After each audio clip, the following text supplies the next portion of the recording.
आज मेरे सामने दो विषय थे जिन पर चर्चा कर सकता था। मेरे साथियों का कहना था कि आज संसद में स्मृति ईरानी और कांग्रेस अध्यक्ष सोनिया गांधी के बीच जो टकराव हुआ, जो तकरार हुई, उस झांव झांव पर हो जाए, बस बढ़िया रहेगी, रोचक। लेकिन मेरा मन दूसरे विषय के साथ था जिस पर आज हम चर्चा करने आए हैं। मेरा मन सोच रहा था, आपको मालूम है कि जो पार्थ मंत्री ममता बनर्जी का जिसको हटाया है, अब अंततः इसकी जो ये महिला मित्र है अर्पिता, इसके घर के 2 ठिकानों पर जो छापे में पैसा मिला, उसमें 2000 का जो नोट है ना, 2000 का नोट, वो 1,25,000 से ज्यादा नोट हैं 2000 के, 1,25,000 से ज्यादा। और 100 नोट पर एक गड्डी बन जाती है। सोचिएगा जरा, गणित लगा के, मेरे से तो नहीं लगता उतना मिल चुका। और 5 लाख से ज्यादा 500 के नोट मिले। दृश्य आपने देखे ही होंगे कैसे कैसे है। कुछ समय पहले रांची में एक महिला आईएएस अधिकारी के यहां छापा पड़ा था। वो वहां के खनिज विभाग की सचिव थी। उसके यहां भी ढेर की ढेर अंबार निकला था पैसों का, सैकड़ों करोड़ में। बाप रे बाप। उसके यहां, उसके सीए के यहां किलो में हीरे, सोने के ढेर, सोने के बर्तन, सोने के जेवर, सोने के खड़ुआ, सोने के बिचुआ, कुंतलों में चांदी। मध्य प्रदेश में एक आईएएस दंपत्ति थे, जोशी दंपत्ति, बड़े प्रसिद्ध रहे भारत में। उनके यहां घर में छापा पड़ा था तो 400 साढ़े 400 करोड़ रुपया जो डबल बेड थे घर में, अलग अलग कमरों में, उनके अंदर मिला था। मैं सोच रहा था कि हिंदुस्तान का जो 99% आदमी है, वो क्या, उसके मन में क्या आता होगा जब वो ऐसे दृश्य देखता होगा। सालों साल नौकरी के लिए छटपटा रहे नौजवान, वो ओवर एज हुए जा रहे नौजवान, वो जब ऐसे दृश्य देखते होंगे कि नौकरी देने वाले मंत्री ने रुपया लेके नौकरी दे दी और उस रुपया से ये ढेर लगा लिया, उनके मन में क्या आता होगा। इस देश के ननकू और रज्जाक के मन में क्या विचार उठता होगा जब वो देखते होंगे कि एक आईएएस अधिकारी के यहां से 1000 करोड़, 2000 करोड़, 400 करोड़, 500 करोड़ ऐसी रकम मिल रही है। मंत्री और मंत्री के चेला चंटू दलाल जितने हैं, उनके यहां से लक्ष्मी का अंबार मिल रहा है। अरे पाखाने में भी हीरा जवाहरात सोना चांदी मिल रहा है। बताइए, गजब हो गया। मुझे लगा इस पर बहस होनी चाहिए। आपको पता है ये पैसा कहां से आता है, किसका है? ये पैसा है गरीब की आंख के आंसू का। ये पैसा है ननकू और रज्जाक की जिंदगी में अंधेरे को स्थायी कर देने की साजिशों का। ये पैसा है योग्यता को किनारे करके नौकरियां और अवसर, ठेका कोटा, परमिट बांटने वाली व्यवस्था का। यह पैसा छल से आया है, छद्म से आया है, भारत माता को छला गया है। पैसा चाहे कलकत्ता में पकड़ा जाए, भोपाल में पकड़ा जाए, और चाहे रांची में पकड़ा जाए, चाहे गुवाहाटी में पकड़ा जाए, चाहे मुंबई में, यह पैसा वही है। ये गरीब के हक का पैसा है जो किसी की बिस्तर के नीचे है, किसी के शौचालय में है, मिल रहा है। और ये तो मिल रहा है दोस्त। बात कुछ ऐसी है कि कोरोना लगभग सबको हुआ देश में, लेकिन जांच बहुत सीमित हुई। जितनी जांच हुई उतने लिखा पढ़ी में आया। ठीक हुआ सबको, कुछ की इम्यूनिटी ठीक थी, वो अपना ठीक हो गए। वैसा ही मामला है इसका। हर जगह पार्थ चटर्जी है, हर जगह अर्पिता है, सबके पास। आप अपने जिले में देख लीजिए, कोई ना कोई पार्थ घूम रहा होगा, कोई न कोई अर्पिता घूम रही होगी। ये कुएं में भांग पड़ी है, ये व्यवस्था का संकट है।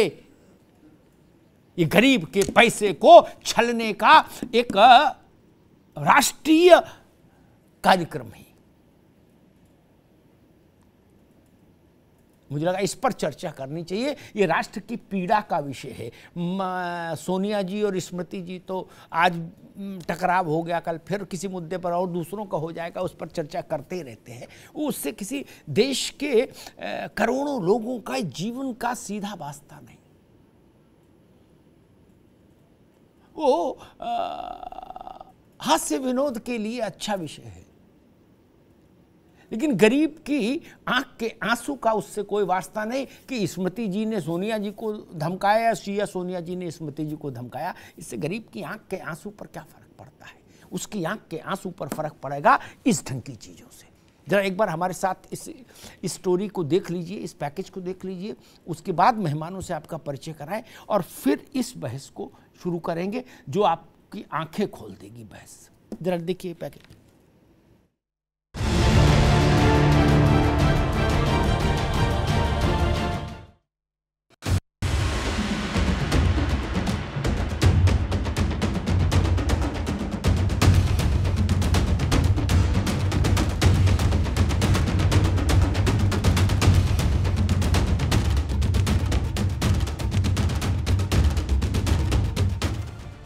अब इसे नियति का खेल कहें या नेताओं और नौकरशाहों की नीति, न जाने पैसों के पेड़ इन्हीं के आंगन में क्यों उगते हैं। और इस बार दौलत का अकूत भंडार मिला है ममता सरकार के मंत्री पार्थ चटर्जी और उनकी सहयोगी अर्पिता के आंगन में। के की बाहरे की कोचे ना कोचे আমি নিজে এগুলো শুনতে শুনতে আমি নিজে হতবাক। आपकी बेटी आपको पैसा नहीं देती थी? ना। अर्पिता कोई पैसा नहीं देती? ना ना पैसा की जरूरत। कभी बताया कि मेरे पास इतना पैसा 21 करोड़ रुपए है? 21 करोड़ अम्मा। আমি তো এইসব দেখছি এখন, আমি কি জানবো? আমাকে কি বলে রেখে দিয়েছে? বলে তো আমি জানি না, আমি सब कुछ জানি না।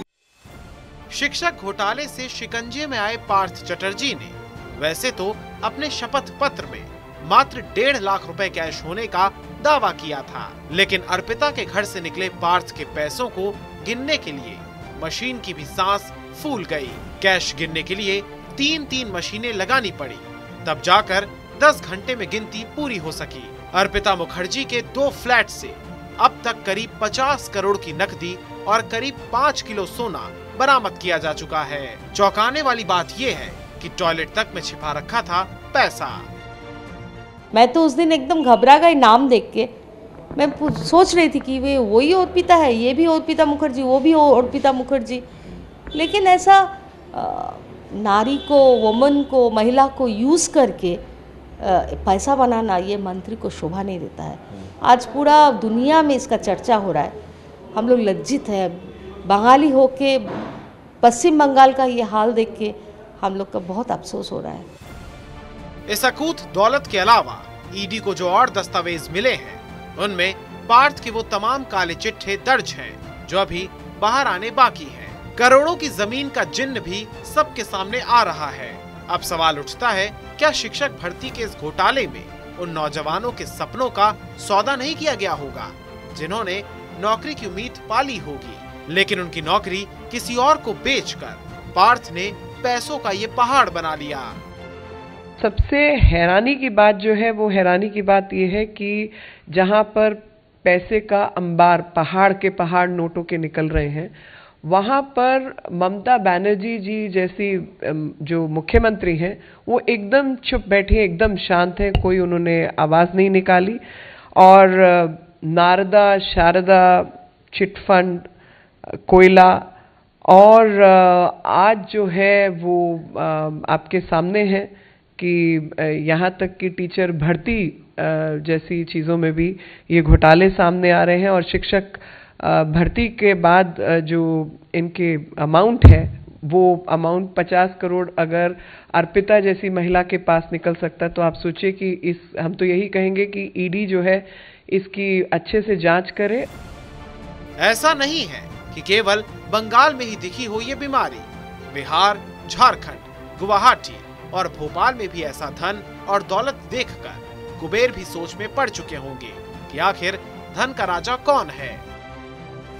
झारखंड में सीएम के विधायक प्रतिनिधि पंकज मिश्रा के पास भी अवैध खनन के करीब 13 करोड़ रुपए सीज किए गए हैं। यहाँ तो 30 करोड़ के अवैध शिप से चल रहा था सारा काम। इससे पहले झारखंड में आईएएस अधिकारी पूजा सिंघल के घर से मिले थे 19 करोड़ नकद रुपए और करीब 150 निवेश वाले दस्तावेज भी मिले थे। बिहार में काली कमाई के कुबेर अनिल यादव पर शिकंजा कसा गया है। वहीं भोपाल वाले जोशी दंपत्ति को भला कौन भूला होगा, जहां करीब 350 करोड़ रुपए का काला धन निकला था। बहरहाल यही तो हाल है अपने देश का। दाल रोटी के जुगाड़ में दिन रात मेहनत करने वाला गरीब आदमी सही से परिवार भी नहीं चला पाता है। वहीं कौड़ियों से करोड़ों बनाने की कला सीख कर नेता और नौकरशाह कुबेर का खजाना जमा कर लेते हैं। बावजूद इसके ईडी जैसी संस्था के अधिकार कम करने की अर्जी लगाई गई। ऐसे में सवाल ये है कि आखिर कब रुकेगा गरीब के हक पर डाका डालने का काम? क्यों नेता और अधिकारी हो रहे मालामाल? क्यों जनता हो रही है कंगाल?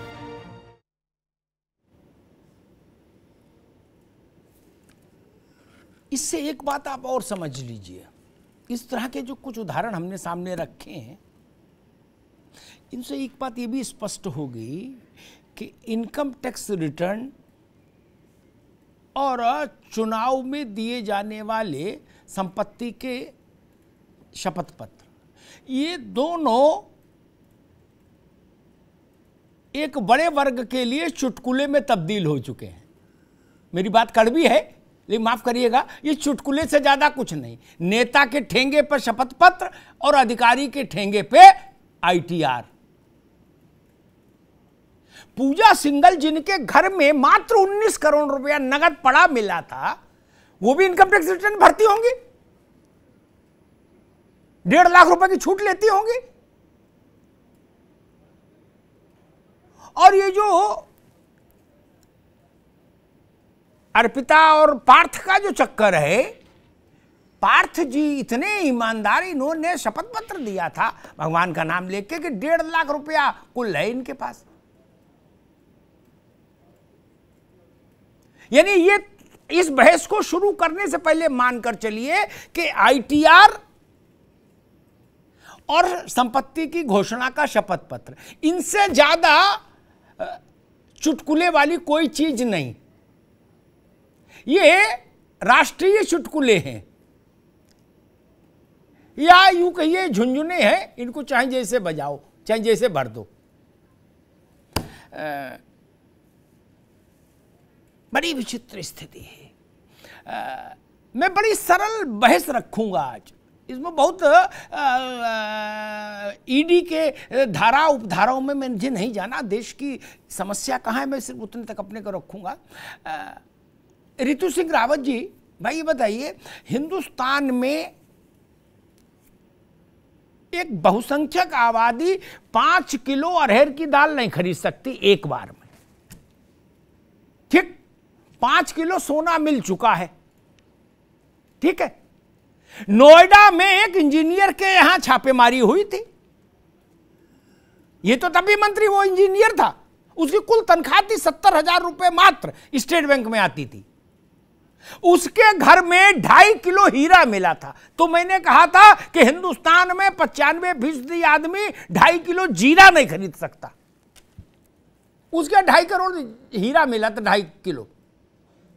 बाहर एक ऑडी गाड़ी खड़ी थी बाहर घर के, उसमें 8 करोड़ पड़े थे, रखे नहीं थे, यूं ही पड़ डाल के भूल गए थे। ये क्या हो रहा है? आप लोग कभी चिंतन नहीं करते इस पे? कोई इलाका ऐसा देश का बचा है जहां ऋतु सिंघल, पार्थ और अर्पिताएं ना हो? बताइए ऋतु सिंह जी।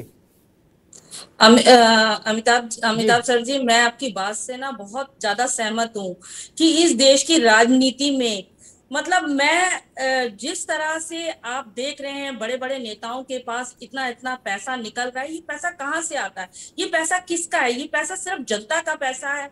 और ये 5 साल की राजनीति में ये करोड़ोंपति हो जाते हैं, जबकि एक आम आदमी नौकरी करने के लिए एक मकान नहीं खरीद सकता। पूरे 60 साल की उसकी उम्र जब रिटायर होता है वो एक फ्लैट नहीं खरीद सकता। और नेता मतलब ये बात बहुत कड़वी है, शायद आपको मैं नहीं जानती आप कैसे रिएक्ट करेंगे, आप मेरी सच्चाई पे रिएक्ट करेंगे या आप क्या कहेंगे, मैं इसका आंसर अभी नहीं जानती। लेकिन मैं ये इतना जानती हूँ कि इस देश की राजनीति में जो लोग इस तरह का काम कर रहे हैं वो बड़े शर्म की बात है। वो 5 साल में कई करोड़पति होते हैं, उनके पीछे इतनी जीरो लग जाती है, शायद मुझे उस जीरो का नंबर नहीं पता कि वो कितने 100 करोड़ के मालिक बन जाते हैं। और एक आदमी जो सरकारी नौकरी में या प्राइवेट, वो मकान नहीं खरीद सकता, 3 वक्त की रोटी नहीं खा सकता। ये बात एक सच्ची बात है, मतलब ये एक बहुत बड़ी बात है। सोचने वाली सबको सोचने कि आप नेता क्यों बनते हैं। हम आपको चुनते हैं, आप इसलिए चुनते हैं कि आप हमारा ही धन खा जाए, हमें ही अपनी नौकरी के लिए आपको पैसे देने पड़े। तो आप देखिए बंगाल में क्या हो रहा है, किस तरह की सरकार चली। क्या वो वहां की सीएम है, क्या कहते हैं दीदी, उनको ये बातें पता नहीं है। हर इंसान को जो शीर्ष नेतृत्व में बैठा होता है, मैं सच्चाई के साथ कह रही हूँ, उसे सब कुछ पता होता है। ठीक बात है ऋतु, बिल्कुल आएंगे आपके पास दोबारा। मैं एक बार बहस में सारे मित्रों को ले आऊं, एक बार बहस में ले आऊं, फिर से आएंगे आपके पास। जज साहब भी हमारे साथ हैं, सीबी पांडे साहब। जज साहब का बहुत स्वागत है। ओंकार नाथ सिंह जी हैं कांग्रेस के प्रवक्ता, उनका बहुत स्वागत है। अमिताभ तिवारी जी राजनीतिक विश्लेषक, उनका बहुत स्वागत है। शरद कोहली साहब हैं आर्थिक विश्लेषक, उनका भी स्वागत है। जज साहब, मेरा अपना तजुर्बा, कचहरी का नियम कायदे अलग हैं, सरकार के अलग हैं, लेकिन मेरा तजुर्बा व्यवहारिक सच ये है, भ्रष्ट अधिकारी और भ्रष्ट नेता को सब जग जानता है। पान की दुकान पर खड़े हो जाओ तो बता देगा पान वाला, चाय की दुकान पर खड़े हो जाओ तो पूरा डिटेल दे देगा। केवल व्यवस्था नहीं जानती उसको, सिस्टम।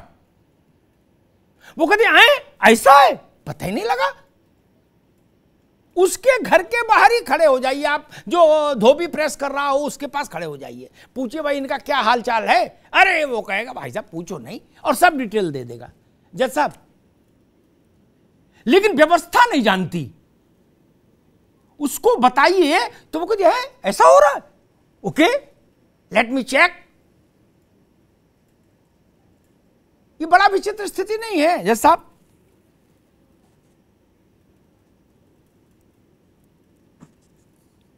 जज साहब तक आवाज दे। अमिताभ तिवारी, यही सवाल मेरा आपसे है।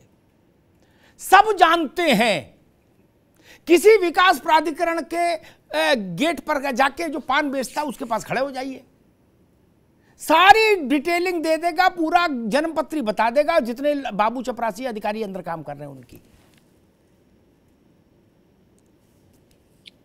जी जैसा आप कह रहे हैं जी, पता सब है, पूरा जो तंत्र है जी, उसको एक खबर होती है, लेकिन पूरे के पूरे तंत्र में दिमक लगा हुआ है जी। अब अगर इनकम टैक्स ऑफिसर को पता चल जाए तो उसे ये कोई लेना देना नहीं है कि कैसे इस व्यक्ति को कानून के दायरे में लाया जाए और इस पर इनकम टैक्स फाइन लगाया जाए। उसका सिर्फ ये मतलब रहता है कि कैसे इनसे कुछ पैसे ऐट लिए जाए और हमारा काम बन जाए और उनका भी काम बन जाए। ठीक है, तो ये तो मैंने एक एग्जाम्पल दिया आपको इनकम टैक्स का। चाहे ईडी हो, सीबीआई हो, पुलिस हो, तंत्र, जितनी भी व्यवस्थाएं हैं जी, हर जगह करप्शन कूट कूट कर भर चुका है। सिर्फ नेताओं और लीडरशिप और पॉलिटिकल पार्टीज में ही नहीं है ये। उसकी वजह से ये पूरा का पूरा एक जो सिस्टम है उसकी एक मिली भगत हो चुकी है कि भाई मैं यहाँ पे इग्नोर कर रहा हूँ। जैसे मान लीजिए मैं अगर लीडर हूँ, मैं अगर करप्शन कर रहा हूँ, इनकम टैक्स ऑफिशियल इग्नोर कर रहा है उस चीज को, तो इनकम टैक्स ऑफिशियल के ऊपर अगर कुछ केस है तो मैं उसको इग्नोर करता हूँ। तो ये एक दूसरे को हेल्प करते हैं लोग जी। इनका जो तंत्र है, इनका जो सिस्टम है, वो बना चलता रहे। रहे। और ठीक है, आप ठीक बात आप कह रहे हैं, एक दूसरे के साथ हॉब नॉबिंग है, उसी के आधार पर चलते हैं। ओंकार जी, मास्टरों की भर्ती में पूरे पश्चिम बंगाल में एक एक मोहल्ले और एक एक गली में खबर होगी कि क्या रेट चल रहा है, पार्थो पैसा खुद ले रहा है कि अर्पिता ले रही है कि रामलाल ले रहा है कि श्यामलाल ले रहा है, और कैसे नोट चल रहे हैं नए के पुराने। ये आइए, एक क्षण में तो हो नहीं सकता। दलाल घूमे होंगे गली गली, पैसे का बंटवारा हुआ होगा, जमा हुआ होगा, आदमी गया होगा, एक बड़ी मेहनत एक्सरसाइज हुई होगी पैसा इकट्ठा करने के लिए। सब सो रहे थे। जैसे वो सिंघल जो लड़की है आईएएस, खनिज माइनिंग सेक्रेटरी थी जो हेमंत सोरेन के यहां, उसके पास 130 करोड़ के कागज पत्तर जमीन जायदाद के 19 करोड़ नगद पड़ा मिला, तो तांत्रिक क्रिया से थोड़ी पैदा किया होगा। पूरा रांची पूरा झारखंड जानता था कि भाई नोडल एजेंसी सिंघल है। जाने ना जाने, गुल ही ना जाने, बाग तो सारा जाने है। ओंकार जी देखिए, इस तरह का जो भी व्यक्ति काम करता है, चाहे वो अधिकारी हो, चाहे वो बाबू हो, चाहे वो नेता, वो बहुत ही निंदनीय कृत्य है और उसकी जितनी निंदा की जाए उतनी कम है। लेकिन जैसा कि हमारे भाई राजनीतिक विशेषज्ञ तिवारी जी ने बताया, मैं उनकी बात से इत्तेफाक रखता हूं कि दीमक लग चुका है, और दीमक लग चुका है तो दीमक को एक दिन में कोई खत्म नहीं कर पाएगा। ये बहुत बड़ी प्रक्रिया है। सरकार को ईमानदारी से इसमें आगे आना पड़ेगा और सबको साथ लेके चलना पड़ेगा जी। जब सबके ऊपर डंडा चलाएंगे तब तो ये दीमक साफ होगा, नहीं तो नहीं होगा। मैं आपको एक छोटी सी बात बताता हूँ, ये तो करोड़ों की बात है। मैं आजमगढ़ का रहने वाला हूँ, लालगंज तहसील में लहुआ गांव हमारा है। हमारे छोटे भाई का निधन हो गया, 2 साल हो रहा है, दूसरा साल चल रहा है, और जो बाप दादे की विरासत में जमीन मिली हुई है वो अभी तक मैं अपने भतीजे के नाम नहीं करवा पाया, दाखिल खारिज। रोज कभी लेखपाल गायब हो जाते हैं, कभी एसडीएम नहीं रहते, कभी तहसीलदार नहीं रहते हैं, और 2 साल फरवरी में पूरा हो जाएगा जी, और अभी तक जमीन नहीं हो पाई। अभी अगर मैं जाके वहां को धन बन दे दूं तो 2 मिनट में हो जाएगा जी। तो ये जो दशा है, मैं यही देख रहा हूँ कितने साल में ये करते हैं, मैं इनको यही तोड़ रहा हूँ। आज की बात आ गई तो मैंने सोचा कि आपको बता दूं जी, और आपको पता लग जाएगा तो कम से कम ये होगा कि हाँ भाई, हो सकता है आपके माध्यम से वहां तक कहीं पहुंचे तो वो लोग जागे और देखें कि कुछ काम बने, हो भी जाएगा। तो ये सारी चीजें इतनी ज्यादा गलत हो रही हैं कि सरकार को इसमें आगे बढ़ना पड़ेगा। आपने 19 करोड़ की बात की, आपने 50 करोड़ की बात की, और इतने बड़े बड़े केसेस हुए हैं। अभी 350 करोड़ की भी एक आपने बात की।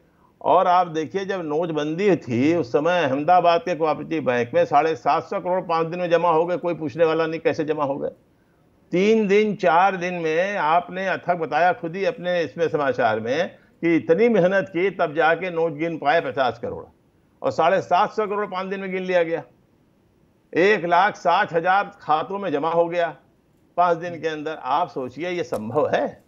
तो इस तरह की चीजों को सरकार को देखना पड़ेगा, और जब तक सरकार इन सब चीजों को नहीं देखेगी तब तक इस तरह की मछलियां आती रहेंगी। आप देखिए ईडी में 5,422 केसेस हुए जी। बिल्कुल आएंगे दोबारा, मैं सबको एक बार बहस में ले आऊं, फिर आएंगे सेकंड राउंड में। इस पे हम लोग ईडी पे चर्चा कर लेंगे। शरद कोहली साहब, मैं आपसे समझना ही चाह रहा हूं कि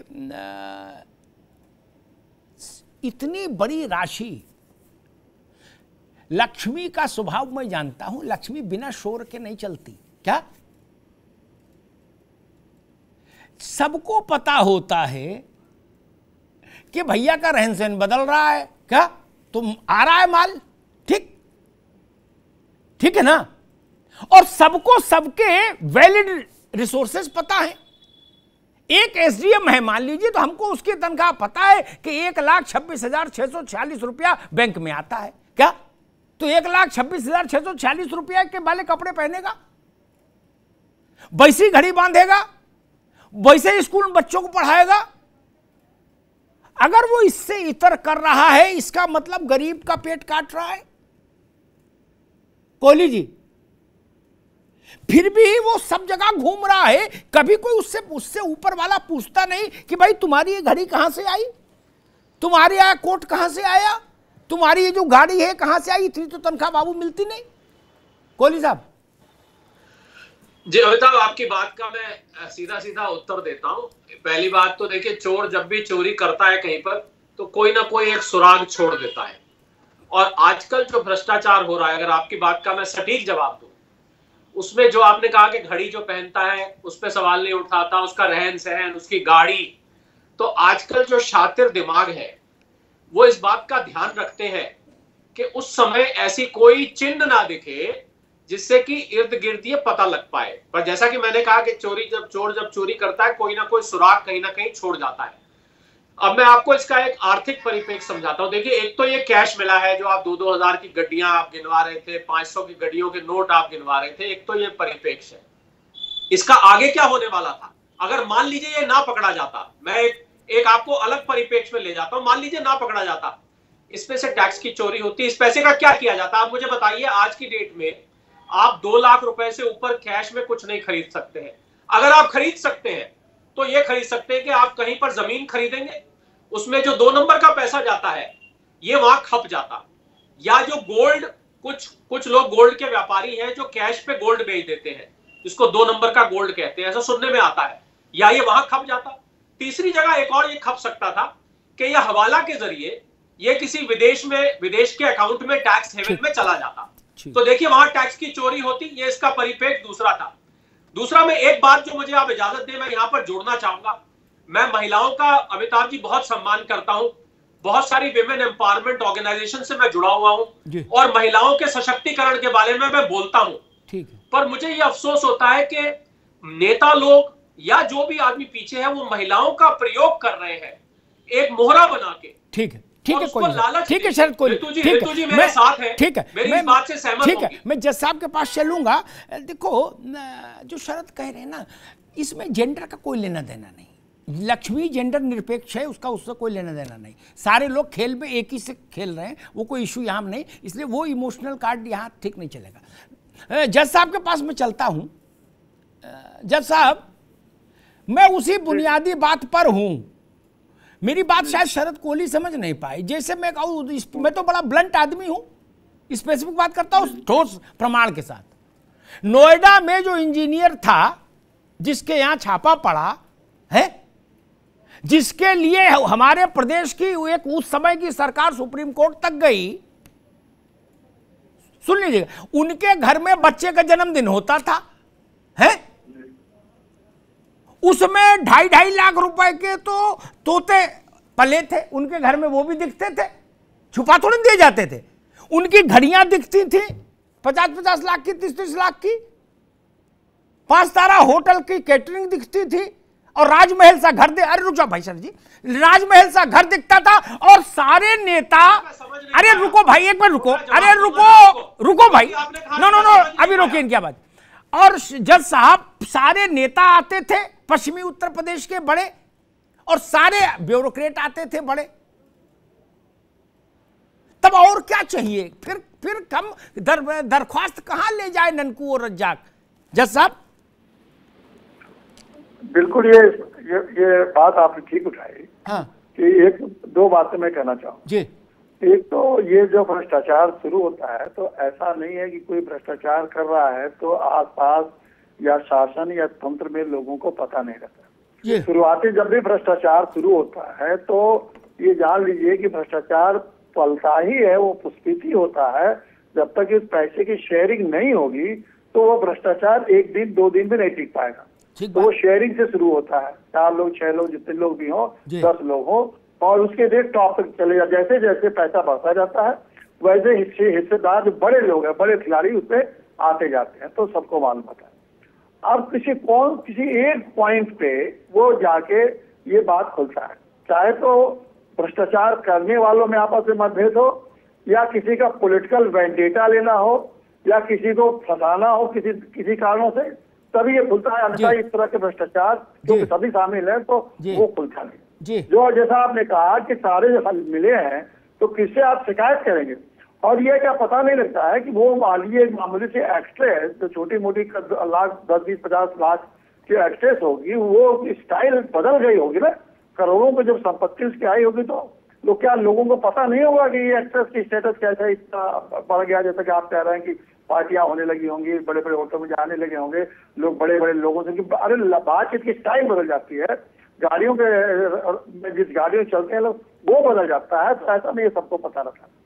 यही हमारे जो हम कह रहे हैं कि जो हमारी दूसरी बात जो महत्वपूर्ण बात है कि गवर्नमेंट की पॉलिटिशियन भ्रष्ट है, राजनीतिक भ्रष्ट है, ये बिजनेसमैन भ्रष्ट है, ये भ्रष्ट है, वो भ्रष्ट है, लेकिन एक सारी एजेंसियां बनी हुई हैं भ्रष्टाचार रोकने के लिए जी। और भ्रष्टाचार रोकने के लिए नहीं, भ्रष्टाचार का समय समय पर लगातार पता लगाने के लिए उन एजेंसियों का क्या हो जाता है कि हमारे ये जब भी इस तरह के भ्रष्टाचार वाली इतने पैसे आए तो सबसे बड़ा सवाल है कि जितनी एजेंसियां जांच करने वाली या भ्रष्टाचार के बारे में पता लगाने वाली एजेंसियां हैं वो कहाँ थी, क्या उनकी कोई जवाबदेही नहीं है, कोई अकाउंटेबिलिटी नहीं है, जिनका काम ही है कि पता लगाते रहे कहाँ। तो ये जो एजेंसियां हैं वो जितना काम कर रही हैं गलत, सबसे बड़ी बात है इन एजेंसियों को कोई कार्रवाई नहीं होती है। इसी में किसी एजेंसी का नाम नहीं आया जो एजेंसी जहाँ भी आप देखें उन एजेंसियों को, वो एजेंसी पर क्या खुश हो जाती है, पैसा मैंने ये पता लगा लिया और पैसा पैसा कमाने में लग जाती है, वो उस कृत्य में लगी हुई है, उनके खिलाफ कोई एक्शन नहीं होता और इसी नाते ये बार बार होता रहता, बार-बार ये बात होती है। जी बिल्कुल ठीक बात। पांडे जी ने जो बात कही उसमें मैं इशारों में एक बात और जोड़ दूं कि नाम लेना तो ठीक नहीं है, कानूनी दांव पेच बड़े विचित्र हैं देश में, लेकिन कोई ऐसा स्तंभ नहीं जिसमें आप जाइए और बैठ के बाहर चाय पीजिए और पूछ लीजिए कि भैया फला क्या काम है, सेटिंग कौन करा देगा और क्या लगेगा। 5 मिनट में उपयुक्त व्यक्ति तक आप पहुंच जाएंगे। पांडे जी समझ गए होंगे मेरी बात। देश में ये परिस्थिति चल रही। रितु सिंह, एक बात ठीक है कि पकड़ा गया, लेकिन जो बात पांडे जी उठा रहे हैं उस बात को मैं और स्पष्ट करके पूछता हूं, इतना पैसा इकट्ठा कैसे हो गया जब देश में तमाम एजेंसियां इसी बात की तनख्वाह ले रही हैं कि भाई ये क्या करती, बोले ये सूंघती रहती हैं सब जगह ताकि कहीं कोई पैसा इकट्ठा ना करे नियम कायदे के विपरीत। क्या पकड़ा गया ठीक है, लेकिन सवाल ये है 50 करोड़ 100 करोड़ ये इकट्ठा कैसे कर लिए? एक दिन का काम तो है नहीं। तो फिर वो एजेंसियां क्या कर रही थी, बीच में अंताक्षरी खेलने लगती हैं लूडो। रितु सिंह जी, ये सही बात कही सर आपने कि क्या एजेंसी भी कभी कभी मतलब जब हम इन सब चीजों को सोचते हैं जिस तरह आपने बताया, तो एजेंसियां भी क्या करती हैं, क्या वो बैठी रहती हैं, क्या वो देखती नहीं है, क्या आंख बंद कर चुकी होती हैं कि एक दिन में तो कोई इतना पैसा इकट्ठा नहीं कर सकता, कोई इतना बड़ा लोग घोटाले करते हैं। तो ये इतना पैसा जोड़ने के लिए आप देख रहे हैं 50 करोड़ से ज्यादा, और मेरे को लगता है कि और भी पता नहीं कितना इनके पास पैसा होगा, कितनी ज्वेलरी होगी कि जो इतने बड़े बड़े मतलब बॉक्स में इतना सामान गया है। तो ये सारी चीजें एजेंसियों पर भी उंगली तो उठती है कि वो भी क्या कर रही हैं। इस देश में एक तरफ आप देख रहे हो कोरोना की वजह से गरीब आदमी की क्या हालत हुई और बड़े लोगों के पास इस तरह का जो काला धन निकल रहा है, तो सोचने वाली बात तो है ही। बिल्कुल इस पे कार्रवाई होनी चाहिए, इस पे अच्छी तरह जांच होनी चाहिए, निष्पक्ष। और कोई भी, मैं कहती हूँ किसी भी पार्टी का कोई भी बंदा अगर ऐसा पकड़ा जाता है तो उसके लिए कड़ी से कड़ी कार्रवाई होनी चाहिए। तभी लोगों को, अगर हम लोग ये नहीं सोचेंगे तो शायद कार्रवाई भी नहीं ठीक से होगी और फिर मामला भी ठंडा ही पड़ जाएगा और कुछ दिन बाद लोगों करप्ट जो होंगे वो भ्रष्टाचार करना छोड़ेंगे ही नहीं। जी ठीक बात है। रितु जी ने जो बात कही वो बात सभी ने कही, ओंकार भाई ने भी वही बात कही, कड़ी कड़ी निंदा, कड़ी कार्रवाई। लेकिन मैं एक बात कही कि अमिताभ तिवारी के पास चलूंगा कि ये कड़ी कार्रवाई से ये प्रक्रिया नहीं रुकेगी ना। हम कड़ी कार्रवाई के लिए तैयार हैं, ठीक है, फांसी थोड़ी दे दोगे, हम 500 करोड़ इकट्ठा करेंगे, कड़ी कार्रवाई में शामिल हो जाएंगे, करवा लेंगे अपने खिलाफ कड़ी कार्रवाई, 50 करोड़ पकड़वा देंगे। फिर इसके लिए जड़ में मट्ठा डालना होगा। अमिताभ तिवारी, ऊपर से मामला चलता है, यही शीर्ष से ही मामला चलता है। जो एजेंसियों में लोग हैं जिनके लिए मैंने अभी कहा कि बीच बीच मध्यकाल में क्या लूडो खेलने लगते हैं या पिक्चर देखने चले जाते हैं, जो पॉलिटिकल बॉसेस हैं देश के, आदिकाल से आज तक, उन सबके रहन सहन को भी तो एजेंसियां देखती हैं क्या? उनके बाल बच्चों के रहन सहन को देखती हैं क्या? और इन एजेंसियों के जो अधिकारी हैं उनसे नीचे वाले अपने अधिकारियों के बाल बच्चों के रहन सहन को भी देखते क्या? जी। तो कौन किससे कहे? उसी कुएं का पानी तो सब पी रहे हैं, मौज ले रहे हैं। कहीं कोई रार फंस गई, टकराव हो गया तो किसी को नाप दिया, वरना तो गंगा बह रही है, खाओ पियो निकल जाओ। अमिताभ तिवारी जी, ऊपर से लेकर नीचे तक सिस्टम में लोग जो हैं वो एक दूसरे से जुड़े हुए हैं जी। दूसरा, हमारी जो एजेंसीज हैं वो फ्री नहीं है, उनके पॉलिटिकल बॉसेस हैं, जैसा आपने कहा। सीबीआई की, होम मिनिस्ट्री है, पुलिस तंत्र जो है उसका भी हर स्टेट में जो होम मिनिस्टर है उसको रिपोर्टिंग होती। तो ये लोग खुद से कुछ भी फैसला नहीं ले सकते। यहाँ तक कि इंटेलिजेंस ब्यूरोज भी जो हैं स्टेट यूनिट्स की, वो भी खुद से कुछ खास फैसला नहीं ले सकती, क्योंकि अगर आपने किसी से कुछ पंगा ले लिया तो अगले दिन आपका ट्रांसफर हो गया, ठीक है। तो वो भी कोई, अब उसमें से पूरे सिस्टम में जरूर ये होता है कि एक दो लोग होते हैं ईमानदार, 4-5 लोग, अब वो बेचारे हर 6 महीने में ट्रांसफर होते रहते हैं। खेमका जैसे कहाँ गए बेचारे वो? आज एक समय पे इतना ज्यादा शोर मचा था, आज भाजपा सरकार भी आ गई, 8 साल से भाजपा की सरकार है, बट फिर भी उनका ट्रांसफर होता रहता है, क्योंकि सिस्टम में वो एक दो लोग हैं जो ईमानदार हैं, लेकिन अब वो एक दो लोग भी पूरे सिस्टम को हिला नहीं सकते, क्योंकि एक तंत्र जो है वो पूरा का पूरा सेट है। क्योंकि पुलिस विभाग में भी जो बड़े लोग हैं उनको भी जो मलाई पोस्टिंग है, जैसे मंत्रालय में भी मलाई पोस्टिंग होती है कि भाई जिस डिपार्टमेंट या मिनिस्ट्री का सबसे ज्यादा बजट है वो मलाई बजट है, उसी तरह से एसपी डीएसपी में भी आपको पता ही होगा, जिस जिले में ज्यादा केसेस होते हैं वो जो जिला है उसका जो पद है उसका वो मलाई पद है, उसके लिए मारामारी होती है। तो हर जगह हर एक पद के लिए हर एक इसके लिए बोली है। और क्योंकि ये सारे पद बिक रहे हैं, आप जब उस पद पे बैठते हैं, क्योंकि आपने एक बहुत बड़ा अमाउंट उस पोजीशन पे बैठने के लिए दिया होता है, आप रिकवरी करने में लग जाते हैं। अब आज पार्थ चैटर्जी 20 करोड़ 50 करोड़ रुपए किसके लिए इकट्ठा कर रहे हैं? इसके लिए इकट्ठा कर रहे हैं कि अगले 5 साल बाद उनको चुनाव लड़ना है, और हम सबको पता है कि चुनाव में कितना खर्चा होता है जी। छत्तीसगढ़ जैसे गरीब से गरीब राज्य में भी, जहां पे लिमिट 40 लाख की है, एक कैंडिडेट अमूमन, क्योंकि मैं तो बहुत काम करता हूं, आपको ज्यादा पता होगा, 5 करोड़ रुपए खर्च करता है छत्तीसगढ़ जैसे राज्य में करता है। हाँ। साउथ इंडिया में 20 से 25 करोड़, महाराष्ट्र में 20 से 25 करोड़, मतलब लिमिट का 100 गुना। इसीलिए मैंने कहा चुनावी शपथ पत्र और आईटीआर, इनको पढ़ना और चंपक पढ़ना बराबर है। जैसे चंपक पढ़ लो हंसने के लिए, या इनको पढ़ लो, बात बराबर है, उनका कोई मतलब नहीं। ओंकारनाथ जी, बात वहीं पर आके खड़ी हो जाती है, जिसको चेक करना वो भी अपनी तनख्वाह से 5 गुना ज्यादा शरीर पर धारण किए है, ठीक, जिसको चेक करने का राइट की जिम्मेदारी है, और जिसको चेक होना है वो भी अपने शरीर पर 5 गुना धारण किए है क्या? तो कौन किसको चेक करेगा? बहुत सही बात आपने कही जी। और तिवारी जी ने जितना कहा मैं टोटल उससे इत्तेफाक करता हूं, क्योंकि ये वाकई में स्थिति बड़ी भयावह हो चुकी है। और चैरिटी बिगिंस फ्रॉम होम, ये राजनेताओं का, जो सरकार चला रहे हैं, उनका कर्तव्य है कि कैसे इसको रोकें। वो ये सोचे किस तरह से इसको रोका जाए, कैसे चुनाव को सस्ता बनाया जाए, जो चुनाव में 5-5 करोड़ खर्च हो रहे हैं उसको कैसे रोका जाए। इन सब चीज़ों पे जब तक हम चुनाव आयोग के साथ बैठकर बातचीत नहीं करेंगे, तब तक मैं समझता हूँ ये भ्रष्टाचार दिन दुना रात चौगुना बढ़ता ही जाएगा। और जब सरकारें पॉलिटिकल वेंजेटा पे आ जाती हैं कि हम जिसको चाहे परेशान करें और जिसको चाहे छोड़ते रहें, तो अब उदाहरण के लिए आप देखिए, ईडी के पास अब तक 5422 केसेस हैं, जिसमें कुल 25 लोगों को उन्होंने दोषी पाया और 19 पर एफआईआर की। इसका क्या मतलब है? इसका मतलब सिर्फ ये है कि आप पकड़ के 4 आदमियों को डराइए और कोई से एक्शन मत लीजिए और अपना उल्लू सीधा कीजिए। तो ये तरह की चीजें जब होंगी तो सरकार चाहे जितनी भी सख्त बने, वो ड्रामा करती है, वो कुछ कर नहीं सकती। उसको चाहिए सामने निकले, ईमानदारी के साथ आए और सबको बिठा ले, अपोजिशन को भी बिठा ले, अधिकारियों को भी बिठा ले, चुनाव आयोग के साथ बैठे, किन किन चीजों पे हम चुनाव को सस्ता कर सकते हैं, कुछ ऐसी रूपरेखा बनाए।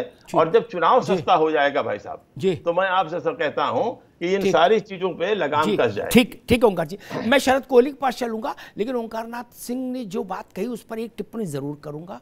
मैं उनकी बात से, उनकी और अमिताभ तिवारी की बात से 33% सहमत हूं, सिर्फ 1/3%। 1/3 लोग होंगे जो चुनाव सस्ता होने के बाद बेईमानी बंद कर देंगे कि आप पाप नहीं करो। 2/3 लोग ऐसे होंगे, ये पैसे की हवस ऐसी होती है, मरासू रखे हैं फिर भी करे 500 करोड़ ले आओ, तुम्हें को ठेका दे देंगे, पता है कल नहीं जिएंगे, मान नहीं रहे। उन्हें कौन चुनाव लड़ना? ऐसी जानलेवा बीमारियों से ग्रस्त हैं फिर भी माल बटोर रहे हैं। क्या अमेरिका तक के डॉक्टरों ने कह दिया कि भैया जियोग नहीं, मान नहीं रहे हैं। ये लालसा है, ये लिप्सा है, ये गरीब के खून पीने की लत है जो आपको पागल किए रहती है। इसका चुनाव से लेना देना नहीं, सिर्फ चुनाव के नाम पर बिल फट जाता है कि भाई चुनाव है इसलिए हम बेईमान है ना। अधिकारी को चुनाव लड़ना है नहीं ना। नोएडा, अब अभी नहीं आएंगे, नोएडा और मायावती के समय में जो लखनऊ विकसित हुआ उसमें पैदल चले जाइए बिना टार्च लिए, और एक बार देख आइए जो मकान बनी है, कोठियां, वो क्या उनकी तनख्वाहों की हैसियत की हैं? जज साहब, जो अधिकारियों ने कोठियां बनवाई हैं 1000 मीटर के प्लॉट पे, 500 मीटर के प्लॉट पर, सिर्फ आंखों से सर्वे हो जाए, क्या वो उनकी आर्थिक हैसियत को इक्वेट करती हैं? 6 लोग सामने आएंगे। ठीक, रुकिए सीबी पांडे साहब, जीतने के बाद ठीक है, अरे रुको भाई, ठीक है दादा, रुको। ट्रांसफर जो नीलाम सीबी पांडे जी, उस पर वो लगाम लगाएंगे। ठीक, सीबी पांडे जी। हाँ, मिल रही आवाज मेरी आपको? हाँ मिल रही भैया जी। जी, अरे भाई, मैंने ये पूछा, ध्यान से सुन लीजिए, नोएडा के कुछ सेक्टर और नया लखनऊ जो मायावती के समय में बसा, उसमें 1500 मीटर वाली जो कोठियां अधिकारियों ने बनाई है, उन कोठियों का आंखों से परीक्षण कर लीजिए, वैज्ञानिक परीक्षण नहीं, और उनकी टोटल तनख्वाह अब तक की जोड़ लीजिए, आपको समझ आ जाएगा कि क्या मसला है। इसके लिए कोई सीबीआई और आईबी की जांच होगी क्या? जज साहब देखिए, ये बात तो कोई संदेह ही नहीं है कि सबको पता है कि कौन भ्रष्टाचार से पैसा कमा रहा है, इसमें कोई संदेह नहीं है। चाहे वो कोठियां हो या प्रॉपर्टी हो या किसी तरह से, वो जो दिखता ही है, कोई छिपा हुआ नहीं है, किस तरह से बड़ी बड़ी कोठियां बन के चली गई हैं।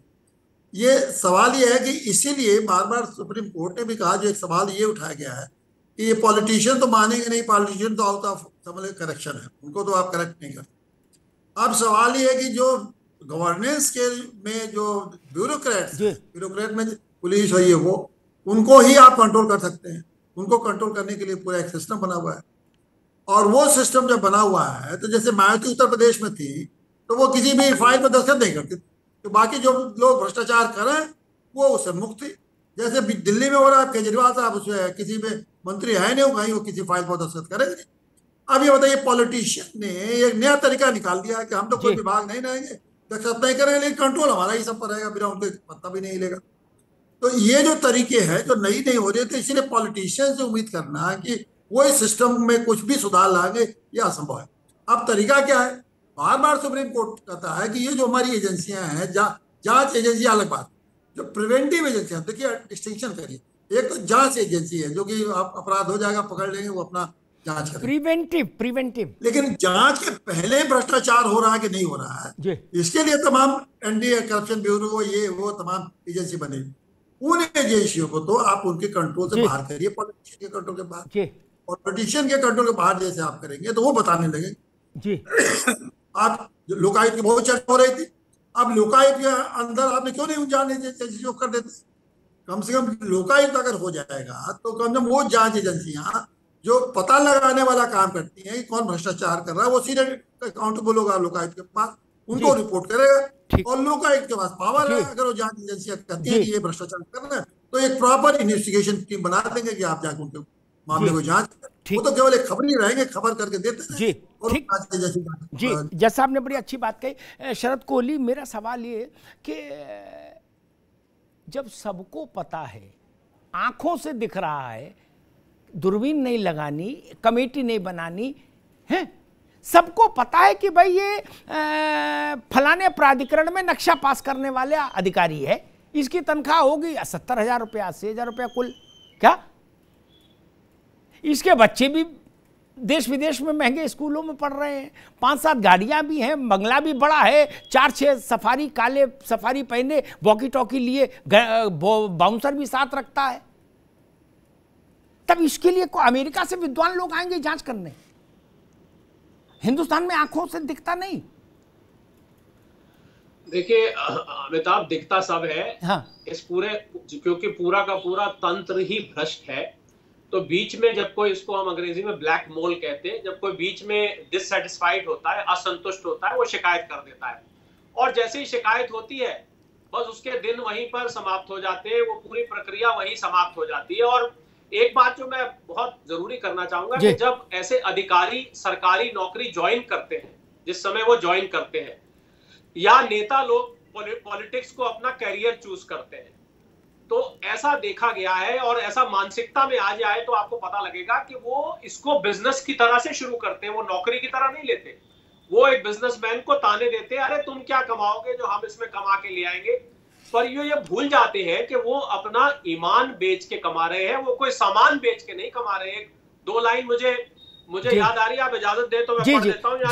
यहाँ तहजीब बिकती है, यहाँ फरमान बिकते हैं, जरा तुम दाम तो बोलो, यहाँ पर ईमान बिकते हैं। तो वो ईमान का बिजनेस शुरू कर देते हैं, लोग सामान का बिजनेस करते हैं, सर्विसेज का बिजनेस करते हैं।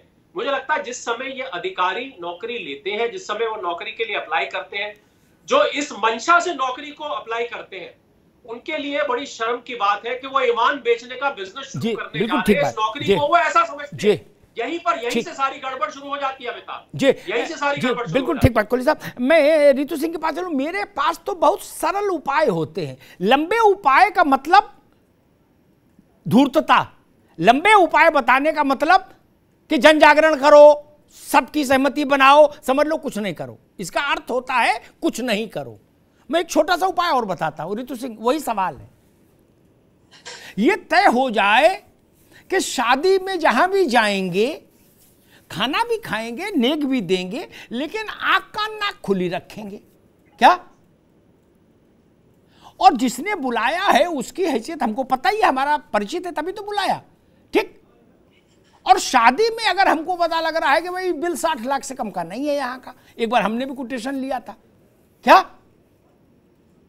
तो ये सवाल मेरे जहन में, अगर मैं उस एजेंसी से या उस व्यवस्था से जुड़ा हूं जो नियंत्रण रखे, तो मेरे दिमाग में ये सवाल खड़ा नहीं होना चाहिए कि ये इनकी तनख्वाह इतनी और ये बिटिया की शादी में 1 करोड़ 2 करोड़ 3 करोड़ कहां से खर्च कर रहे हैं, डेस्टिनेशन वेडिंग कहां से कर रहे हैं। और उसमें करेगा अग्निहोत्री जी, आप चाहें जब आप परसों दिल्ली से चल देना, 3 दिन लगातार जहाज हैं दिल्ली से अपने। मैंने ऐसे लोगों को देखा है, इसलिए कह रहा हूं,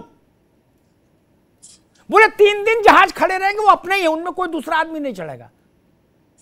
डेस्टिनेशन वेडिंग कर रहे हैं, बिटिया का बड़ा मन था। डेस्टिनेशन वेडिंग मुफ्त में होती है रितु सिंह?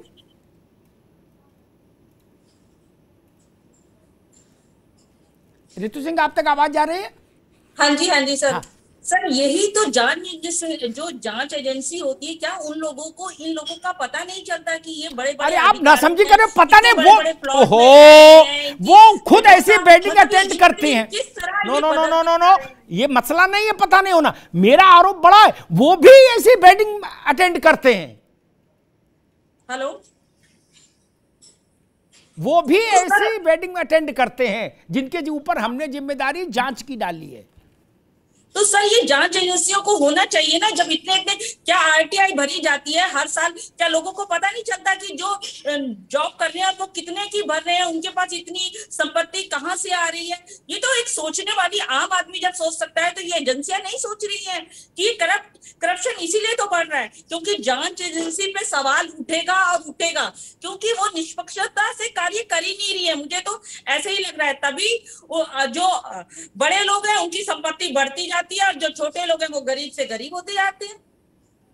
अमिताभ तिवारी, बड़े कार्यक्रम जितने भी हैं निजी स्तर पर जो होते हैं अधिकारियों के, नेताओं के, उनमें से 2-3%, 5% छोड़ दीजिए जो शायद उनकी आर्थिक स्थिति और कार्यक्रम में खर्चा मैच कर जाए, अदरवाइज कोई मेल ही नहीं होता है इनकम टैक्स रिटर्न और कार्यक्रम के स्तर का। और यह फ्रॉड चल रहा है, सर्व स्वीकृति के आधार पर चल रहा है। तिवारी जी, इसमें कहीं कोई उफ नहीं कर रहा है। आई थिंक इसमें एक बहुत बड़ा आपने सवाल जो उठाया है कि सिर्फ नेता या चुनाव खर्च को सीमित कर देने से ही ये सारा का सारा मामला सॉल्व होने वाला नहीं। आई थिंक मैं इसको एक स्टेप और लेके चलता हूँ आगे। जिस समाज में पैसे का बोलबाला रहेगा उस समाज में corruption is going to be a big issue. आज मुझे अपनी बहन की, बेटी की शादी करनी है, मैं किसी मास्टर जी से करता हूँ, किसी साइंटिस्ट या रिसर्चर से करता हूँ। सबसे पहला सवाल है कितना कमाता है, पहला। दूसरा, कितनी संपत्ति है। तो आज हमारे समाज में एक बंदे, एक व्यक्ति की जो प्रतिष्ठा है वो पैसे से तोली जाती है, और उस पैसे को प्राप्त करने के लिए आप, हम 99.9% लोग जो हैं वो एक मौका नहीं छोड़ने वाले उस हैसियत को अचीव करने के लिए, क्योंकि हमें यही लगता है कि पैसा ही जो है हमें समाज में अहमियत देने वाला। तो देखा देखी में हम वो शुरू कर देते हैं, क्योंकि तो बहुत बड़ा स्ट्रक्चरल इशू है, कल्चरल इशू है, जो कि सिर्फ स्कूल कॉलेज ही नहीं, हमारे माता पिता, ये सबको हमें पढ़ाने की जरूरत है। दूसरा जो जज साहब ने बहुत अच्छी बात कही है कि प्री इन्वेस्टिगेटिंग एजेंसीज जो है, ठीक है, सीबीआई, ईडी, तो बात सही है, प्रिवेंशन सॉरी प्रिवेंशन का मामला है सारा। हाँ, प्रिवेंशन का मामला है, जैसे अपना एसीबी वगैरह है। लेकिन यहाँ पे भी एक सवाल ये उठता है कि हम सिर्फ ये अज्यूम करके चलते हैं कि वो भी करप्ट हैं, वो भी हैं, उनमें भी लोग करप्ट हैं, और वो लोग इनको सॉल्व नहीं कर पा रहे। कहीं ना कहीं कैपेबिलिटी की भी इशू है। क्या आज सीबीआई, क्या आज ईडी के पास ऐसे ऑफिसर हैं जो इतने केपेबल हैं जो ये फाइनेंशियल क्राइम्स को सॉल्व कर सकें? एक छोटा सा केस सुशांत सिंह राजपूत का आज तक तो सॉल्व कर, तो कहीं ना कहीं हमारे जो ये तंत्र हैं इनमें कैपेबिलिटी की भी कमी है। इस पर मैं एक टिप्पणी करूंगा बाद में, जब मैं बाद में बोलूं तो इस पर एक टिप्पणी करूंगा कि तंत्र कैपेबिलिटी में कमजोर नहीं है, अमेरिका से भी आगे। कैसे, ये मैं बताऊंगा। वो करता नहीं है, आगे तो वो अमेरिका से भी ज्यादा है। मैं बताऊंगा उदाहरण देके, उस उदाहरण से कोई भी असहमत नहीं हो सकता। ओंकारनाथ जी, नरसिंह राव जी के समय में, अगर मैं सही याद कर रहा हूं, ग्रामीण विकास मंत्रालय में एक अधिकारी थे, शर्मा जी। उन्होंने एक बार मुझसे, शर्मा, आप नाम तो ध्यान, सहज भाव में मुझसे कहा कि अग्निहोत्री, पता है आज़ादी से लेकर तब तक, यानी उस वक्त तक, बोले इतना पैसा ग्रामीण सड़कों को शहरी सड़कों से जोड़ने, जिलों से जोड़ने के लिए जा चुका है कि सीमेंट डामर छोड़ो, कोलतार, लोहे की सड़क बन जाती। क्या ये उन्होंने मुझसे कहा था? ठीक, अब जांच पड़ताल तो क्या होगी? जिसको देना है वो भी माल काट रहा है, जिसको लेना है वो भी माल काट रहा है, जिसको बनाना है वो भी माल काट रहा है, तो सड़क तो क्या बनेगी? जितनी बननी थी उतनी बनी रही है धीरे धीरे। ये स्थिति सच्चाई नहीं है क्या? और मेरी पीड़ा ये है कि सब जानते हैं और हर आदमी कहता अच्छा लेट मी चेक, देखने दीजिए मुझे। क्या मेरी गुस्सा इस बात पर है? नहीं, आपकी बात सही है जी, इसमें कोई दो राय नहीं है। हर आदमी जानता है कहाँ पर कितना पैसा है, किस तरह से है। पहले तो कुछ ही मंत्रालय ऐसे होते थे जो पार्टी को पैसा देने की जिम्मेदारी उनको होती थी कि भाई ये पैसा इकट्ठा करके पार्टी को दें जी, और पार्टी उसी हिसाब से अपना खर्च चलाती थी जो कुछ होता था। आज के ज़माने की बात दूसरी है कि बड़े बड़े कॉन्ट्रैक्ट जो हैं वो डायरेक्ट जो है, जो बिजनेसमैन है वो चीफ मिनिस्टर से और प्राइम मिनिस्टर से इन्वॉल्व हो गए हैं, मंत्रियों से इन्वॉल्व हो गए हैं। वो सीधे जाते हैं वहाँ पर, पार्टी में फंड देते हैं, अपना काम कराते हैं। लेकिन उस ज़माने में ये कुछ ही लोगों को ऐसी ड्यूटी दी जाती थी जो क्या कहते हैं इकट्ठा करके और पार्टी तक फंड को पहुंचाएं। तो ये सब चीजें होती थी, लेकिन तब में और अब में जमीन आसमान का अंतर हो गया है। नरसिम्हा राव के ज़माने से और आज के ज़माने में बहुत चीज़ें बह चुकी हैं, बहुत ज़्यादा करप्शन का लेवल हाई हो चुका है। तो इसको कैसे रोका जाए, जो अभी वक्ताओं ने कहा और तिवारी जी ने भी कहा, आपने भी कहा कि इलेक्शन में खर्च कम कर देने से नहीं होगा, इलेक्शन में निश्चित रूप से खर्च कम करने से नहीं होगा। लेकिन देखिए, जब कहीं आप कंट्रोल करेंगे तो उसमें कुछ चीज़ें निकल के आएंगी। जैसे वोट खरीदा जाता था, अगर आपने इस पर लगाम लगाई तो अच्छे लोग चुन के आएंगे। अच्छे लोग चुन के आएंगे तो हो सकता है कुछ देश का भाग्य बने। और जो ट्रांसफर पोस्टिंग में पैसा चलता है, जो पहले नहीं चला करता था, डीएम एसपी की पोस्टिंग में कभी पैसा नहीं चलता था, लेकिन आज वो भी चलने लगा है। और जितने पेइंग पोस्ट है सब में पैसा चलने लगा है। तो जब पैसा दे के आदमी आएगा तो भ्रष्टाचार करेगा, तो उसको थोड़ा कसने की आवश्यकता है। कुछ सुविधाएं हैं अधिकारियों को, उससे डिनाई नहीं किया जा सकता है, और उन सुविधाओं को आप चलने दीजिए। जैसे मान लीजिए अच्छा मकान मिल जाता है, वहाँ खेती करने को अंदर जगह अगर मिल जाती है तो 2 पैसे उसमें कमा लेता है, वो कोई बेईमानी नहीं हम मानते हैं, वो उनके पक्ष है। लेकिन अगर उसके साथ में वो वसूली शुरू कर दे, 20 जितने जो प्रोग्राम चल रहे हैं उसमें सब में उसका हिस्सा बनने लगे, वो वहां पर बेईमानी शुरू हो जाती। जी ठीक बात। तो ईमानदारी सब ठीक करनी पड़ेगी, तब जाके काम बन पाएगा। शरद कोहली, मुझे कोई ऐसा उपाय बताइए शॉर्ट में जिसको आप मानते हो कि हाँ ये इंजेक्शन का काम करेगा, ओरल थेरेपी नहीं, ये इंजेक्शन का काम करेगा, ये करें, ये मैकेनिज्म अपनाएं तो एक बड़ी सीमा तक हम इस पे अंकुश लगा सकते हैं। उसका एक ही तरीका है अमिताभ, एक फाइनेंस में कॉन्सेप्ट होता है कॉन्करेंट ऑडिट। एक कोई ऐसी संस्था हो, पहली बात तो जो ईमानदार होनी चाहिए, क्योंकि कोई ईमानदार ही पकड़ेगा। तो उसको कॉन्करेंट ऑडिट का मतलब होता है कि जब जब कोई निर्णय ट्रांजैक्शन किसी भी सरकारी तंत्र में किया जाता है तो उसको बाद की बजाय साथ के साथ उसका ऑडिट किया जाता है कि इसमें अब जैसे रिक्रूटमेंट का स्कैम है, किन लोगों को नौकरी पे रखा गया, माइनिंग का स्कैम है, किन लोगों को ठेके दिए गए, किन लोगों को कॉन्ट्रैक्ट, ये उसी टाइम साथ के साथ, इसको हम बोलते हैं कॉन्करेंट ऑडिट। पर वो कॉन्करेंट ऑडिट की संस्था अमिताभ बिल्कुल ईमानदार होनी चाहिए। अच्छी बात, ये ना हो कि वो भी साथ में मिल जाए। जी, यही एक हल है इसका। जी अच्छी बात कही। एक बात शायद तिवारी जी ने कही थी कि क्या अधिकारी कैपेबल हैं। तिवारी जी बहुत पढ़ने लिखने वाले आदमी हैं, इसलिए ऐसी बात कही। उनकी बात में ठीक है, मंतव्य ठीक है, लेकिन जिस व्यक्ति ने भारत का लोक जीवन देखा है गली गली घूम के, उसकी धारणा दूसरी है। उसमें मैं भी हूं। तिवारी जी, एक जंतर देता हूं आपको, आजमा के देख लीजिएगा, ये धारणा बदल जाएगी उम्र भर के लिए। ठीक, अपने घर में या यहां चाहे पैतृक में बाहर 1 कट्टा सीमेंट और बजरी डलवा दीजिए, 4-6 गुम्मे डलवा दीजिए, क्या जिससे ये इंप्रेशन जाए, फॉल्स ही सही, कि कुछ निर्माण कराएंगे आप। क्या 24 घंटे के भीतर संबंधित सभी निकायों के गुमाश्ते आपके पास आ जाएंगे। क्या अमेरिका में भी इतना फास्ट नहीं चलता। इस बाइडेन को पता लग जाए, वो यहां सीखने आ जाए। पता है आपको, देवरिया में जो काम कर रहा है वो भी इतना स्मार्ट है जितना वॉशिंगटन वाला नहीं है। ये आपने हुनर यूं ही अपमानित कर दिया भारत के तंत्र को। जरा छज्जा आधा फुट बढ़ा के देख लीजिए।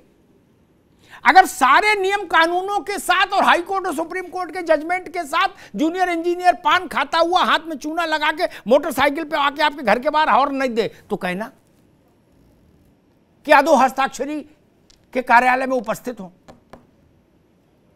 और सरल उपाय बताए देते हैं। इसलिए आगे से कभी कोई ये ना कहे कि भारत के तंत्र में कमी है ना, ऐसा तंत्र दुनिया में कहीं हुआ ही नहीं पैदा। इससे भी शार्प बताए देता हूं। ओंकारनाथ सिंह जी भी नेता रहे हैं, तो वो शायद इससे कभी यूज टू हो, उनका इनकाउंटर हुआ हो या ऋतु का हुआ हो, हमारा तो होता ही है। मूंगफली की एक ठेली या अंडे, उबले अंडे बेचने की एक ठेली लगवा दो किसी लड़के को कहीं, क्या आज लगवाओ, कल सुबह उसको घर बुलवाओ, पूछो भाई क्या रहा। वो कहा कि नगर निगम से आया था, थाने से आया था, और गुड्डू भैया का भी कोई आदमी था, कोई गुड्डू भैया थे, उनने कहा भाई 25 रुपये हमारा भी लगेगा रोज। इतनी तेजी से कहीं कंप्लायंस है? तिवारी जी आप तो विदेश भी घूमते हो तो मैं पत्रकारिता छोड़ दूंगा, है क्या? हाँ ना बोलो। नहीं नहीं सही बात। रूस, अमेरिका, जापान, फ्रांस सब फेल हमारे देश के आगे। तब इसलिए ये झूठ है, ये झूठ बंद होना चाहिए। सबको पता है, सबको पता है। मैं तो कहता हूं सामने वाले को ये पूछने का जब तक रिवायत नहीं भारत में बनेगी कि भाई साहब आप आदमी अच्छे हो लेकिन ये गाड़ी आप कैसे खरीद लिए, ये तो आपके संसाधनों में नहीं आ सकती, पूछना चाहिए ना। ये मोटी चेन 250 ग्राम की, 10 अंगूठी इतने बड़े बड़े नगों की, आप तो जूनियर इंजीनियर है, कहां से आ गया इतना पैसा, कहां से आया, ये को पूछता है। मसला यहीं पर है मित्र। और मेरी पीड़ा ये नहीं कि पार्थो ने क्या किया और पूजा सिंघल वहां क्या कर रही थी, मेरी पीड़ा ये है पांडे जी सच में ये गरीब का पैसा है, ननकू और रज्जाक का पैसा है, उनके लिए हमने उनके पेट पर लात मारी है तब ये पैसा जमा हुआ है। इस भ्रष्ट मंत्री ने हजारों जेन्युइन प्रतिभाशाली मेरिटोरियस बच्चों को किनारे किया होगा तब जाके इतना पैसा जमा कर पाया होगा। ये हजारों के सपनों को साथ छल करने का दोषी है। मस चिंता ये है, अरे नेता जहाज में घूम रहा है, चाहे पानी के जहाज से घूमे चाहे हवाई जहाज से घूमे, किसी हमारे पेट पे क्या दर्द हो रहा है, लेकिन हमको पता है इसमें गरीब की पेट की भूख भी आपने लपेट ली है।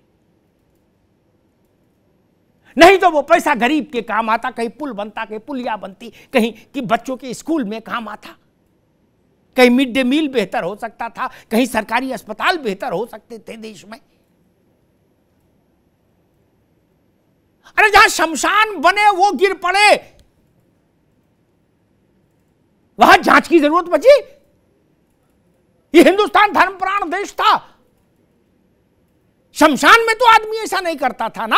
क्या हुआ था पश्चिमी उत्तर प्रदेश में, कुछ लोग मर गए थे क्योंकि ठेकेदार जब बाद में पकड़ा गया तो उसने कहा हमारी तो गर्दन पहले काट दी थी, वर्क ऑर्डर देते ही इतना कमीशन ले लिया था कि उसमें तो रेत से ही बनना था तो बना दिया मैंने। कोई जांच की जरूरत है क्या? भारत में जब भी आप ऐसी कोई बात सुने कि कमेटी बनाई जाएगी, जांच होगी, बड़े पैमाने पे जांच होगी, जन जागरण होगा, सबको बैठाया जाएगा, पूरे देश से 150 करोड़ लोगों से राय ली जाएगी, तो आप उसका अर्थ समझ लीजिएगा कि कुछ नहीं होना। इसका अर्थ होता है कुछ नहीं करना है, अगले अपराध की प्रतीक्षा करनी है। ममता बनर्जी ने निकाल दिया इनको, इससे क्या फर्क पड़ रहा है? ये तो खाए गाए हैं भाई, एक ही जगह थोड़ी ना रखते हैं ऐसे लोग। पकड़ लिया तो क्या उखाड़ लिया, ठीक है। पांडे जी को भी पता है, ओंकार भाई को भी पता है, उत्तर प्रदेश का एक मंत्री सांस्कृतिक कार्यक्रमों में जेल चला गया, बहुत कोशिश की नहीं बच पाया।